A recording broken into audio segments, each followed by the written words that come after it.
नमस्कार दोस्तों, मैं हूं आपका दोस्त, आपका होस्ट आरके और आप देख रहे हैं आरके ट्रेडिंग। दोस्तों, काफ़ी दिनों के बाद मैं आप लोगों से एक ट्रेडिंग साइकोलॉजी का वीडियो शेयर कर रहा हूं। सोचा दिमाग में चल रही थी कुछ बात, तो आप लोगों के साथ शेयर करने की कोशिश कर रहा था। काफ़ी दिनों से लाइन नहीं मिल रहा था, शुरुआत कहाँ से करना, ये कोरोना वायरस के चक्कर में कहाँ से शुरुआत करना है, क्या करना है, मुझे समझ नहीं आ रहा था। लेकिन अब एक लाइन मिल गई है, तो मैं ट्रेडिंग साइकोलॉजी के एक नए वीडियो में आप लोगों का स्वागत करूंगा और अपना इंपॉर्टेंट फीडबैक आप लोग जरूर दीजिएगा। शीर्षक हेडिंग जैसा कि आपके सामने दिख रहा है, लगातार सीखने की अहमियत, है ना। लगातार सीखने की कीमत, आप इसको ऐसे समझ सकते हैं कि लगातार कंटिन्यू अगर आप कोई चीज़ सीखते हैं तो उसकी कितना इंपॉर्टेंस है उसका, और उसका क्या इफेक्ट पड़ता है हमारे नॉर्मल लाइफ में और हमारे मार्केट वाले लाइफ में, ट्रेडिंग लाइफ में। ये आपको एक कहानी के माध्यम से, स्टोरी के माध्यम से सुनाने की, समझाने की कोशिश करूंगा। जैसा कि आपको पता है, मैं कुछ भी बताता हूँ तो उसके पीछे एक कहानी होती है और कहानी के बाद में उसको समझाने की कोशिश करता हूँ, क्योंकि कहानी आम लोगों के जीवन से कहीं ना कहीं रिलेटेड होता है, तो लोगों को समझ में अच्छे तरीके से आ जाता है। अब जिनको नहीं समझना है तो उनको तो खैर नहीं ही समझना है, उनको तो फिर भगवान भी नहीं समझा पाएगा। लेकिन जिनको समझना है उनको कहानी के माध्यम से समझ में अच्छे से आ जाती है बातें। तो मैं इसको कहानी के माध्यम से समझाने की कोशिश करूंगा। ये चीज़ें मेरे दिमाग में क्यों आया, मैं इस बात को भी समझाने की कोशिश करूंगा, बताने के कि मेरे आपके सवाल मेरे जवाब का सेक्शन होता है, आपको पता है। उसमें एक व्यक्ति ने सवाल भेजा था, मैं प्रीवियस से पिछले 1 साल का सवाल निकाल के ऐसे चेक कर रहा था, तो उसमें मुझे एक सवाल मिला था कि सर, मैं जो है 2 महीने से ट्रेडिंग कर रहा हूँ और कंटिन्यू मुझे बहुत ही अच्छा प्रॉफिट होता जा रहा है, और अब मुझे लगता है कि मैं इसमें बड़ा क्वांटिटी ऐड कर सकता हूँ या बड़े साइज का ट्रेड ले सकता हूँ, क्योंकि अब मुझे कहीं यहाँ पे कोई प्रॉब्लम नहीं है, कोई दिख नहीं रहा है मुझे ऐसा कुछ प्रॉब्लम। तो उनके इस लाइन से मुझे ये प्रेरणा मिला कहानी के माध्यम से बताने का। तो हुआ क्या है, कहानी कुछ इस प्रकार है कि किसी राज्य में बहुत पहले एक कलाकार, एक मूर्तिकार रहता था, पेंटर रहता था, है ना, पेंटिंग करने वाला पेंटर रहता था। काफी दिनों पहले, बहुत साल पहले, किसी राज्य में, आप मान के सकते हैं once upon a time type का रहा करता था। और वो एक पेंटिंग बनाता था हमेशा, और वो पेंटिंग उसकी 500 रुपये पे बिक जाती थी। मैंने फिक्स था उसका पेंटिंग कि 500 रुपये पे उसकी पेंटिंग बिक जाना है। वो इस तरह की पेंटिंग बनाता था कि 500 रुपये तो बिकना ही बिकना है, और उसमें कहीं कोई दिक्कत वाली बात नहीं थी। लेकिन वो कलाकार ना दोस्तों, वो थोड़ा बूढ़ा हो गया, वो पेंटर थोड़ा बूढ़ा हो गया अपने उम्र के अंतिम समय में। मतलब जब उसको लगा कि नहीं, ये कला जो मेरे पास है पेंटिंग बनाने वाली, इसको आगे बढ़ाना चाहिए, और इसको आगे कौन बढ़ा सकता है, तो मेरा जो बेटा है वही आगे बढ़ा सकता है इसको, दूसरा तो कोई नहीं बढ़ा सकता है। मैं इसको अपने बेटे में फॉरवर्ड कर देता हूँ, उसको सिखा देता हूँ, जिससे वो अपना रोजी रोटी कमा सके, अपना घर परिवार चला सके, और साथ ही इस कला को, इस जो है क्या कहते हैं, काबिलियत को आगे बढ़ा सके। उसने अपने बेटे को बुलाया और कहा कि बेटा, मैं तुम्हें अपना पेंटिंग बनाने का कला सिखाना चाहता हूँ, मैं चाहता हूँ कि तुम भी पेंटर बनो और अपना घर परिवार चलाओ इस कला को सीख करके, पेंटिंग को। फिर बच्चे ने कहा, लड़के ने कहा, बहुत अच्छा पिताजी, कहीं कोई दिक्कत वाली बात नहीं। और लड़के की उम्र यही तकरीबन 16 से 20 साल के एज की होगी। चल, तो उस लड़के ने पेंटिंग सीखना शुरू किया अपने पिताजी से, और पेंटिंग सीखते सीखते सीखते सीखते उसने एक पेंटिंग बनाई एक दिन, और बोला कि पिताजी ये देखिए पेंटिंग बन गई। पिताजी खुश हो गए, बोले बहुत अच्छा, बहुत बढ़िया, जाओ इसको बाजार में बेच के आओ। पिताजी ने बाजार में उसको, लड़के गया बाजार में उसको बेचने। उसकी पेंटिंग 100 रुपये में बिकी। ध्यान से सुनिएगा, उसकी पेंटिंग 100 रुपये में बिक गई। तो लड़का आया घर और बोला, पिताजी मेरी पेंटिंग बिक गई। तो पिताजी ने कहा, बहुत बढ़िया, कितने में बिकी? तो 100 रुपये में। बोला, बहुत अच्छा काम तुमने किया। लेकिन लड़का बोला, पिताजी मैं खुश नहीं हूँ, मैं खुश नहीं हूँ, क्योंकि मुझे वो पेंटिंग बनानी है जो आप बनाते हैं और जिसकी कीमत 500 रुपये हो जाती है। वही पेंटिंग आप बनाते हैं, वही पेंटिंग मैं भी बनाता हूँ, मुझे 100 रुपये मिलते हैं, आपको 500 रुपये क्यों मिलते हैं? मुझे 500 रुपये वाली पेंटिंग सीखनी है। पिताजी ने कहा, प्रैक्टिस करते रहो, आ जाएगा। उसको पिताजी ने और थोड़ा सा बारीकी समझाया, कलर कॉम्बिनेशन समझाया, थोड़ा व्यू बताया किस तरह से सोचना चाहिए वगैरह। उस लड़के ने फिर मेहनत किया और फिर पेंटिंग बनाया, और फिर से मार्केट में गया बेचने के लिए। इस बार उसकी पेंटिंग 200 रुपये में बिकी। फिर वो घर आया, बोला, पिताजी इस बार 200 रुपये में बिका है पेंटिंग। पिताजी खुश हुए, बोले बहुत बढ़िया बात है। लेकिन बोला, पिताजी मैं खुश नहीं, मुझे तो वो आपकी वाली 500 वाली पेंटिंग बनानी है। लड़का फिर बोला, तो मेहनत करो और कोई बात नहीं, बन ही जाए ना, कोई टेंशन नहीं, सीखते रहो। वो फिर सीखना स्टार्ट किया दोस्तों। सीखते सीखते सीखते उस गया वो पेंटिंग बनाने लेके बाजार में, और इस बार उसकी पेंटिंग 400 रुपये में बिकी। वो खुश तो नहीं हुआ, बिक तो गई लेकिन खुश नहीं हुआ, क्योंकि उसको वो 500 वाली पेंटिंग पिताजी के बराबर वाली रेट का उसको पेंटिंग चाहिए था। वो फिर गया कंटिन्यू पिताजी के पास, पिताजी ने फिर उसको थोड़ा टिप्स वगैरह दिया, समझाया, और इस बार उसकी पेंटिंग 500 रुपए में बिक गई। अब वो लड़का खूब खुशी के मारे फुलाने समाया, एकदम एकदम गजब का उल्लासपूर्ण आया, एकदम तरोताजा कि पिताजी आज देखिए मैंने 500 रुपए में पेंटिंग बेच दी, आपके बराबरी वाला, है ना, जितना में आप बेचते हैं बिल्कुल देखिए एकदम 500 रुपए में मैंने बना लिया। तो पिताजी ने कहा शाबाश बेटे, आज मैं बहुत खुश हूँ और मैं चाहता हूँ कि अब मैं तुम्हें 700 रुपए वाली पेंटिंग बनाने की कला सिखाऊं, जिससे कि तुम्हारी पेंटिंग 700 रुपए में बिक जाए। ध्यान से सुनिएगा, जिससे कि तुम्हारी पेंटिंग 700 रुपए में बिक जाए। तो लड़के ने कहा पिताजी जाइए काम करिए आप अपना, खुद तो 500 रुपए से आज तक जीवन में 1 रुपए आगे आपका पेंटिंग का कीमत नहीं बढ़ पाया, आप मुझे 700 रुपए वाला कैसे सिखा सकते हैं, जबकि आपको खुद 500 से ज्यादा का नहीं आता है बनाने का, तो आप मुझे 700 का कैसे सिखाएंगे। तो पिताजी ने कहा बेटे, जब मैं भी तुम्हारी उम्र का था ना, मैंने भी ठीक अपने पिताजी से यही बात बोली थी, यही बात बोला था कि पिताजी जब आप ही को आता है 500 रुपए वाला बनाने का, तो मुझे 700 का आप कहाँ से सिखाएंगे। और ये कारण रहा कि मैंने उस दिन से सीखना बंद कर दिया और मेरी पेंटिंग 500 पे ही रह गई, अटक गई। तो कभी भी इस बात को मत सोचो कि यहाँ पे आके खत्म हो गया, कोई तुमको कुछ नया सिखा नहीं सकता, तुम नया सीख नहीं सकते हो। मैंने वो गलती किया, उसके आगे मैंने पिताजी की बात नहीं सुना, सीखने का अहमियत नहीं समझा, मेरी पेंटिंग लाइफ भर 500 पे आके अटक गई। मैं तुम्हें चाहता हूँ 700 का इम्पोर्टेंस सिखाना कि 700 का पेंटिंग कैसे बनाता है। तुम भी वही गलती कर रहे हो, तुम भी 500 पे ही अटक जाओगे जीवन भर, और इसकी अहमियत तुमको नेक्स्ट जनरेशन में पता चलेगा जब तुम अपने बच्चे को सिखा रहे होगे। तो उस लड़के को समझ में आया, और उम्मीद करता हूँ दोस्तों आप लोगों को भी समझ में आ गया होगा लगातार सीखते रहने की अहमियत। हम कहीं ना कहीं दोस्तों अपने कंफर्ट जोन में फील रहना पसंद करते हैं। कंफर्ट जोन मतलब जहां हमें आराम लगता है ना। हर चीज़ हम चाहते हैं अपने अनुकूल होने के लिए, हर चीज़ चाहते हैं हम अपने हिसाब से। माने हम लोगों की एक मनुष्यों की जो प्रवृत्ति है, जो मैं पढ़ा हूँ मैंने साइकोलॉजी, जहाँ तक मनुष्यों की प्रवृत्ति है कि मनुष्य खुद को नहीं बदलता है दूसरे के लिए, पर दूसरे से अपेक्षा करता है कि वो उसके लिए बदल जाए।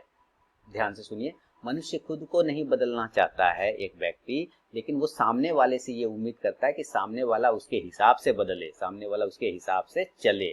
वो भले ही उसके हिसाब से चले ना चले, माने मैं नहीं चलना चाहता हूँ, दूसरे के हिसाब से बदलना नहीं चाहता, पर मैं चाहता हूँ कि सामने वाला बदल जाए मेरे हिसाब से, सामने वाला वो काम करे जो मैं कहूँ, भले ही उसके कहने पे मैं चलूँ या ना चलूँ। तो हम लोग मनुष्यों की एक आदत होती है, हम लोग क्या करते हैं, लोगों को अपने हिसाब से चलाने की कोशिश करते हैं, लेकिन खुद नहीं चलते हैं उसके हिसाब से। इसको आप नॉर्मल एक परिवार में भी आप समझ सकते हैं कि जब दो व्यक्तियों की शादी होती है, लड़का और लड़की की शादी होती है, तो हस्बैंड चाहता है कि पत्नी मेरे हिसाब से चले, पत्नी चाहती है लड़का पति मेरे हिसाब से चले, और दोनों कहीं ना कहीं एडजस्ट करने की कोशिश करता है, लेकिन बदलना दोनों एक दूसरे को चाहता है, बदलना दोनों एक दूसरे को चाहता है, लेकिन बदल दोनों अपने ही जगह पे स्टैंड होता है। हाँ, और आप देखेंगे उसके रीजन क्या होते हैं, उसका रीजन फिर निकल के आता है कि घर में वो थोड़ा सा कलह उत्पन्न हो जाता है, मारपीट लड़ाई झगड़ा, क्योंकि वो बदलना चाहता है एक दूसरे को, लेकिन खुद नहीं बदल रहा है। सबसे पहले यहाँ क्या करना है कि खुद को बदलना है सामने वाले के हिसाब से, लेकिन हम सामने वाले को बदलना चाहते हैं अपने हिसाब से। ये प्रॉब्लम होता है, और यहाँ पे भी वही चीज होती है। हम लोग मार्केट को ना दोस्तों अपने हिसाब से बदलना चाहते हैं, हम मार्केट को, स्टॉक्स को अपने हिसाब से चलाना चाहते हैं, हम प्राइस को अपने हिसाब से लेना चाहते हैं कि जो प्राइस मिल जाए, जहाँ पे मिल जाए वही मेरे लिए बेस्ट हो गया, और मैं वहीं से स्टॉक्स मेरे हिसाब से ऊपर चला जाए, मार्केट को नीचे नहीं आना चाहिए। क्यों आ गया मार्केट मेरे हिसाब से, मैं मार्केट से लड़ूंगा, मैं झगड़ा करूंगा, इस तरह की नेचर हमारे पास होती है।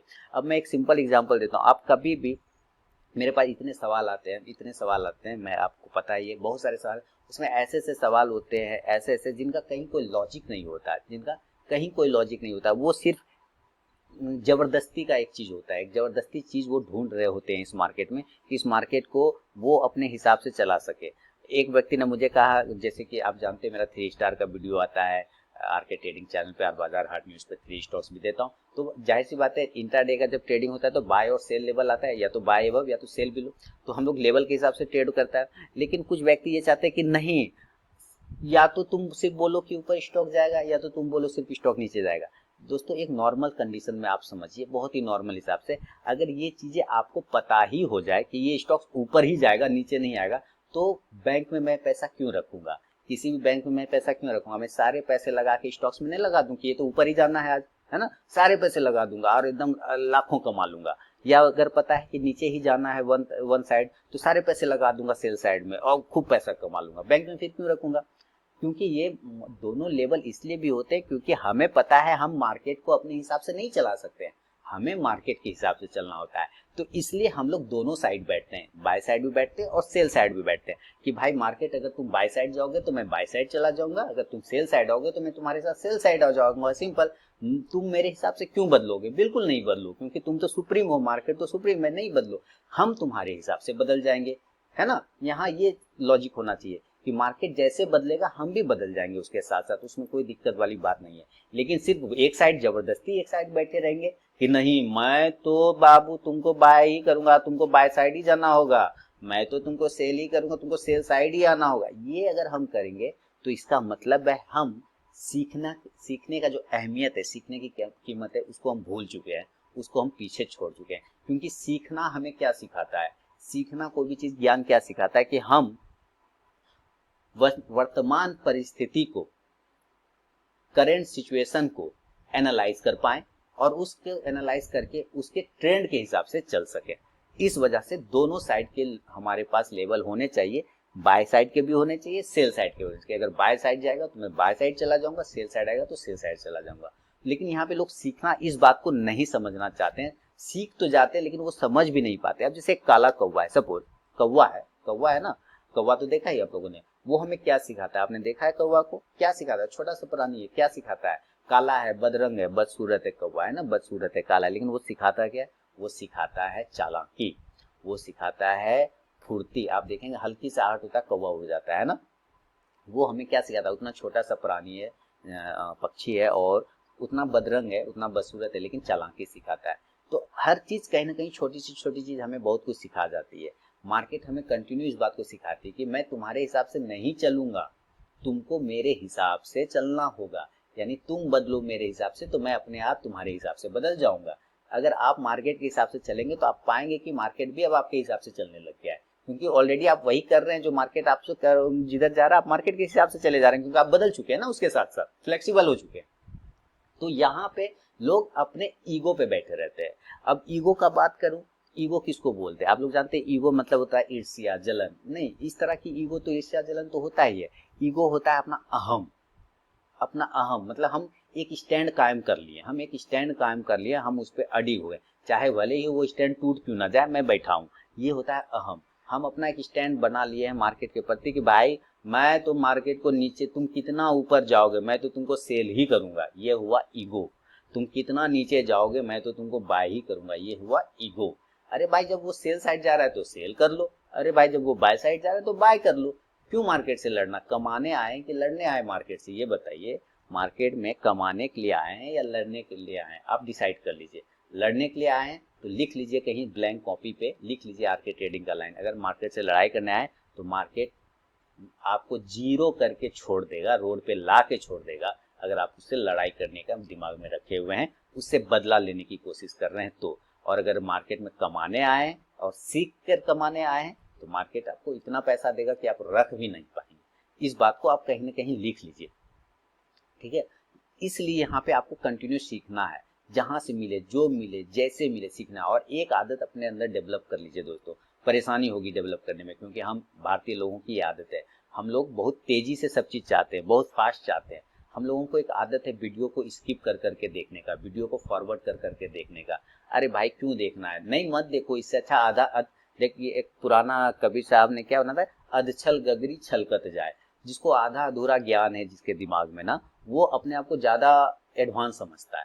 तो जब आप स्किप कर करके वीडियो देखेंगे ना तो समझ में तो ऐसे भी कुछ नहीं आएगा, लेकिन उसका रिजल्ट क्या निकलेगा कि आपको लगेगा आप सब समझ गए, लेकिन आपको एक्चुअली समझ में कुछ आया नहीं है, फैक्ट यही है। तो एक तो कंटिन्यू देखिए, कुछ भी देखिए तो पूरा देखिए उसको, जब टाइम मिले, जब टाइम, जैसे अभी मान लेता हूँ 10 मिनट टाइम मिला, आपने 10 मान लेता हूँ आधा घंटा का वीडियो, आपको 5 मिनट का टाइम है, आपने 5 मिनट देख लिया, पॉज कर दीजिए ना, रोक दीजिए ना, 5 मिनट के बाद जब कभी टाइम मिलेगा 2 घंटे बाद 4 घंटे बाद फिर देखेंगे, वहीं से देखेंगे। ये नहीं कि स्किप कर करके 5 मिनट में सब कुछ समझ लिए, ऐसा करना बिल्कुल भी नहीं दोस्तों। और कंटिन्यूशन का वैल्यू समझिए, लगातार मतलब कंटिन्यूशन, और लर्निंग का वैल्यू समझिए, मार्केट के हिसाब से चेंज होने का वैल्यू समझिए, तब आप मार्केट में टिके रह पाएंगे। अदरवाइज 500 पे ही अटक जाएंगे, 700 पहुंच ही नहीं पाएंगे। ये चीज़ों को आपको समझना पड़ेगा, सीखना पड़ेगा। अदरवाइज मार्केट से लड़ाई करने की काबिलियत किसी में नहीं है, किसी का मतलब किसी में नहीं है, वर्ल्ड में किसी के पास नहीं है। तो फिर हमारे और आपकी बिसात ही क्या है, इस बात को आपको समझना पड़ेगा, फ्लेक्सिबल होना पड़ेगा, चेंज करना आना पड़ेगा आपको। अदरवाइज आप चेंज नहीं होते हैं। जो चीज़ बदलता नहीं, जो जो झुकता नहीं है वो टूट जाता है, आपको पता है ना, जो झुकता नहीं है वो टूट जाता है। अगर मार्केट चेंज हो रहा है तो आपको भी चेंज हो जाइए ना, जबरदस्ती क्यों बैठे रहेंगे हम। बाय साइड में बैठे हैं, सेल में वो जा रहा है और हम बाय लगा के बैठ गए, सेल में हो जाइए ना उस वक्त, फिर सेल से बाय में जाएगा, बाय में आ जाएंगे, है ना। लेकिन अपने डिसिप्लिन के साथ, अपने मनी मैनेजमेंट के साथ, अपने रिस्क मैनेजमेंट के साथ। तो आपको ये कहानी के माध्यम से मैंने समझाने का कोशिश किया कि सीखने की अहमियत क्या होती है, कंटिन्यूशन का अहमियत क्या होता है, और ईगो का निगेटिव इम्पैक्ट क्या पड़ता है। तो उम्मीद करता हूँ ये छोटा सा वीडियो है दोस्तों, 16-17 मिनट की एक वीडियो है, उम्मीद करता हूँ आपको जरूर समझ में आया होगा। और अगर आया है तो वीडियो के कमेंट ओपन है, आप अपना इंपॉर्टेंट फीडबैक देना दोस्तों बिल्कुल भी ना भूलें। आपके कमेंट का काफ़ी इंतजार रहेगा मुझे। लाइक का बटन, शेयर का बटन ओपन है, आप लाइक भी कर सकते हैं, शेयर भी कर सकते हैं। अब मिलता हूँ मैं नेक्स्ट वीडियो में, तब तक के लिए दोस्तों धन्यवाद।